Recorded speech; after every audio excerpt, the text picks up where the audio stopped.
Avengers assemble. কি ভাবছেন video শুরুতেই এরকম ভুলভাল লাইন কেন বলছি? আসলে ডেডপুল অ্যান্ড উলভারিন দেখার পর এই একটা ডায়লগ আমার মাথায় এখনো পর্যন্ত ঘুরছে। এবার এই ডায়লগই কেন ঘুরছে সেটা একমাত্র তারাই বুঝতে পারবেন যারা এই মুভিটি অলরেডি দেখে ফেলেছেন কিংবা এর পরবর্তীতে দেখবেন। হ্যাঁ, আমি বুঝতে পারছি এই ডায়লগের মধ্যেই হয়তো মুভি অনেকটা স্পয়েল হয়ে যাচ্ছে, কিন্তু না, এই ভিডিওটি টোটালি একটি রিভিউ ভিডিও, তাই আমি চেষ্টা করব একদমই স্পয়লার ছাড়া এই মুভি নিয়ে সংক্ষিপ্ত কিছু কথা বলতে। তাই আগে ভাগেই জানিয়ে দিচ্ছি, যারা এই ভিডিওটি একটি মুভি এক্সপ্লেন ভিডিও ভেবে ওপেন করেছেন তারা দয়া করে ভিডিওটি এখানেই স্কিপ করতে পারেন, আর যারা ভাবছেন মুভিটি এখনো দেখবেন তারাই একমাত্র ভিডিওটি কন্টিনিউ করতে পারেন।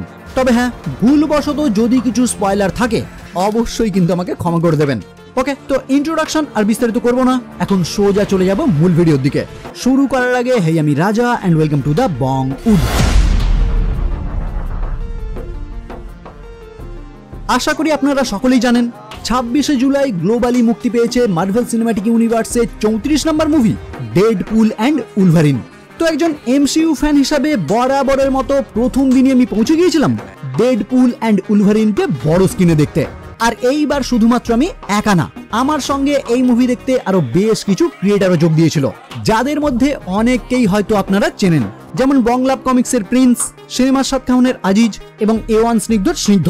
এছাড়াও আরো অনেকে ছিল, বাট এই মুহূর্তে ওই চ্যানেলগুলির নাম মনে পড়ছে না, ভাইরা আমাকে ক্ষমা করে দিও প্লিজ। এনিওয়ে, এই মুভির অ্যানাউন্সমেন্ট যে টাইমে হয়েছিল তখন থেকেই এমসিইউ ফ্যানদের মনে উত্তেজনা ছিল চরম লেভেলের। মিথ্যা বলবো না, এইবার আমার প্রত্যাশাও ছিল আগের থেকে অনেকটা বেশি, কারণ বহুদিন পর লোগান এবং ডেডপুলকে দেখতে চলেছি, তাও আবার একই সঙ্গে। আমার বন্ধুরা অনেকেই বলেছিল এই মুভি স্পাইডারম্যান নো ওয়ে হোমের বক্স অফিস কালেকশন তো দূরের কথা, এন্ড গেমের কালেকশনকেও ভেঙে দেবে, কিন্তু না, আমার এইরকম বোকা বোকা চিন্তা ভাবনা তখনও ছিল না, আর মুভি দেখার পরেও নেই। হ্যাঁ, মুভি কিন্তু থিয়েটারে বেশ এনজয়েবল, প্রথম থেকেই টান টান উত্তেজনা তৈরি করবে, আর শেষ পর্যন্ত সেই উত্তেজনা বজায় থাকবে। আর যে মুভিতে ডেডপুল আছে সেই মুভি যে কি লেভেলের হতে পারে সেটা তো আশা করি ডেডপুলের বাকি দুটি মুভি যারা দেখেছেন তারা আগে থেকেই কল্পনা করতে পারছেন।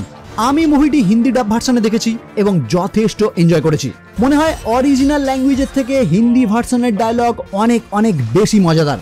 মুভিতে ক্যামিও অগণিত, মানে আপনারা ধারণাও করতে পারবেন না কাকে কাকে আপনারা এই মুভিতে দেখতে পারেন। লিটারালি আমি তো অবাক হয়ে গিয়েছিলাম যখন ক্রিস কন্ট্রোল ওকে কন্ট্রোল যে জায়গার কথা আমি বলতে চাইছি সেখানে আপনারা প্রত্যেকেই অবাক হতে বাধ্য, কারণ এই অ্যাক্টরকে যে এখানে দেখা যাবে এটা আপনারা ভাবতেই পারবেন না। যাক, বারবার একই কথা বলবো না। মুভির সাউন্ড, ভিজুয়াল এফেক্ট বরাবরের মতোই টপ নচ, যেটা নিয়ে আপনাদের কোনো অভিযোগ থাকার কথাই না। অ্যাক্টর সম্বন্ধেও বিশেষ কিছু বলার নেই, কারণ রায়ান রেনল্ডস হোক বা হিউ জ্যাকম্যান দুজনেই দুজনের জায়গাতে সেরা। মুভির ভিলেনকে নিয়েই আমার একটি মাত্র অভিযোগ রয়েছে। ভিলেন বলতে আশা করি আপনারা খুব ভালো করেই জানেন, এই মুভির মেন ভিলেন ক্যাসেন্ড্রা নোভা, যার পাওয়ার এই মুভিতে কমিক ওরিয়েন্টেডই রাখা হয়েছে। তবে আমার অভিযোগ তার ব্যাক স্টোরি আরো একটু ভালোভাবে দেখানো যেতে পারতো, মানে এত ছোট ভাবে তার ব্যাক স্টোরি তুলে ধরা হয়েছে, যেটা আমি হয়তো তার থেকে বেশি আমার ট্রেলার ব্রেকডাউন ভিডিওতেই বলে দিয়েছি, যেটা সত্যি আমার কাছে খুব হতাশার। তবে হ্যাঁ, এই চরিত্রের অ্যাক্ট্রেস এমা কোরিনের অভিনয়ও ছিল অনবদ্য। এছাড়া যত ক্যামিও রয়েছে সবাই তাদের জায়গায় দুর্দান্ত। মুভির ফাইট সিকোয়েন্স নিয়ে কিছুই বলার নেই, কারণ ডেডপুল অ্যান্ড উলভারিনের ফাইটিং সিনগুলি এই মুভির সব থেকে বেশি উপভোগ করার মতো সিন। আর এটা তো আপনারা অলরেডি জানেন যে এই মুভি এমসিইউ এর প্রথম আর রেটেড মুভি, তাই যে সমস্ত ব্রুটাল ফাইট সিন এতদিন আপনারা এমসিইউতে কল্পনাও করতে পারেননি, এখানে কিন্তু সেগুলি আপনারা অনায়াসে পেয়ে যাবেন। হ্যাঁ, মুভিতে স্ল্যাং ল্যাঙ্গুয়েজ প্রচুর রয়েছে, তবে এর আগে ডেডপুল মুভি যারা দেখেছেন তাদের কাছে এগুলি আর নতুন কিছু না, জাস্ট বাচ্চাদের না দেখতে দিলেই হলো। কিন্তু কথা হলো, সবই তো এতক্ষণ ভালো ভালো বলছি, তাহলে কি মুভিতে খারাপ কিছুই নেই? হ্যাঁ, অবশ্যই আছে। আমার পার্সোনাল মত অনুযায়ী মুভি স্টোরি কিন্তু অনেকটাই দুর্বল। হ্যাঁ, সেটা হয়তো থিয়েটারে আপনি অনুভব করতে পারবেন না, কারণ ডেডপুলের হিউমার এবং জোক স্লো সিনগুলিতেও আপনাকে ব্যস্ত রাখতে বাধ্য করবে, তাই অন স্ক্রিন হয়তো আপনি স্টোরির দিকে অতটাও ধ্যান দিতে পারবেন না। কিন্তু পরে যখন ভেবে দেখবেন টোটাল গল্পটা তাহলে কি দাঁড়ালো, তখনই আপনারা বুঝতে পারবেন ডেডপুলের হিউমার আর উলভারিনের স্ক্রিন প্রেজেন্স আপনাকে সমস্ত কিছুই ভুলিয়ে দিয়েছে। তবে হ্যাঁ, ডেডপুল অ্যান্ড উলভারিনকে এইরকম কমিক ওরিয়েন্টেড ভাবে বড় স্ক্রিনে দেখা কিন্তু একদমই মিস করা চলবে না। তাই অবশ্যই মুভিটি থিয়েটারে গিয়ে দেখুন, আর পরবর্তীতে আমাকে জানান আপনার মুভিটি কেমন লাগলো। এই মুভি দেখার আগে এক্সম্যানের সমস্ত মুভি দেখা খুবই জরুরি, কিন্তু তাছাড়াও এমন কিছু ক্যামিও এই মুভিতে রয়েছে যেগুলি শুধুমাত্র মার্ভেলের ওল্ড ফ্যানরাই বুঝতে পারবে। কিন্তু ক্যাজুয়াল ফ্যান যারা রয়েছেন তারা কোনো টেনশন নেবেন না, মুভিটি বিন্দাস দেখে এনজয় করুন। পরে আমি এক্সপ্লেন ভিডিওতে সমস্ত কিছু ক্লিয়ার করে দেব, তখন আপনাদের মনে ওই সমস্ত ক্যামিও ক্যারেক্টারদের নিয়ে আর কোনো ডাউট থাকবে না। ওকে, তো আজকের মতো এই পর্যন্তই।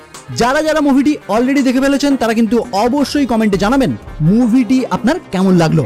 আর যারা এখনো দেখেননি তারা কিন্তু একদমই মিস করবেন না বড় স্ক্রিনে এই দুই জুটিকে উপভোগ করতে। আর ফিরে এসে অবশ্যই একটি কমেন্ট করে দেবেন। ওকে, তো আমার এই ভিডিও যদি আপনাদের ভালো লেগে থাকে তাহলে অবশ্যই ভিডিওটি লাইক এবং শেয়ার করবেন। আর আমার চ্যানেলে যদি প্রথম হয়ে থাকেন তাহলে চ্যানেলটি সাবস্ক্রাইব করে বেল আইকনটি ক্লিক করে দেবেন, যাতে পরবর্তী ভিডিও সবার আগে পৌঁছে যায় আপনার কাছে। তাহলে আজকের মতো এই পর্যন্তই, দেখা হচ্ছে পরের ভিডিও নিয়ে, আর ততক্ষণের জন্য বাই।